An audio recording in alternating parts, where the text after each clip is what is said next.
Imagine this. A city of over 2 million people, completely cut off from the outside world. No food, no fuel, no medicine. This wasn't a scene from a disaster movie.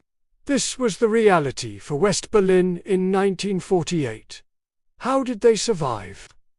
The answer lies in one of the most incredible rescue missions in history: the Berlin Airlift. After World War II, Germany and its capital, Berlin, were divided among the Allied powers, the United States, Britain, France, and the Soviet Union.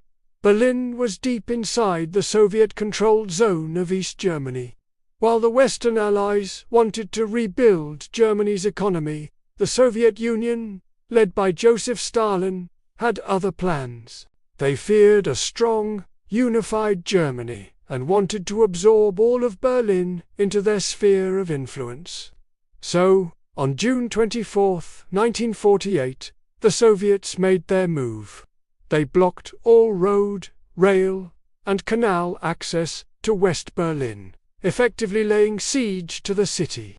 Their goal was simple: to starve the western sectors into submission and force the Allies out. It seemed like an impossible situation. How could anyone supply a massive city with no land routes? The initial outlook was bleak. General Lucius D. Clay, the American commander in Germany, reported that West Berlin had only enough food for about 36 days and coal for 45. Surrendering the city seemed like the only option to some, but that would mean abandoning millions of people to Soviet control and handing Stalin a massive political victory. The world held its breath. Then came a truly audacious idea. If they couldn't get supplies in on the ground, they would do it through the air. The plan was codenamed Operation Victuals by the Americans and Operation Plainfare by the British. At first, many thought it was impossible. The daily supplies needed to keep West Berlin alive were staggering thousands of tons of food and fuel. Could they really fly that much in? The airlift began almost immediately. On June 26th, the first American C-47 Skytrains landed at Tempelhof Airport in Berlin, carrying loads of milk, flour, and medicine.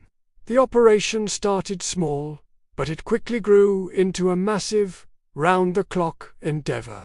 Soon, huge C-54 Skymasters, which could carry much larger payloads, became the workhorses of the airlift. The logistics were mind-boggling. Allied pilots flew in treacherous conditions, through narrow air corridors, under the constant threat of Soviet harassment. Planes were taking off and landing in Berlin every few minutes. The coordination was like a perfectly choreographed ballet in the sky. To maximize efficiency, ground crews unloaded cargo in record time, sometimes in under 10 minutes, before the planes took off again for another run. The people of West Berlin played their part too. They endured shortages and lived in uncertainty, but their spirit was unbreakable. They even helped build a new runway at Tegel Airport by hand in just 90 days. A testament to their determination to remain free.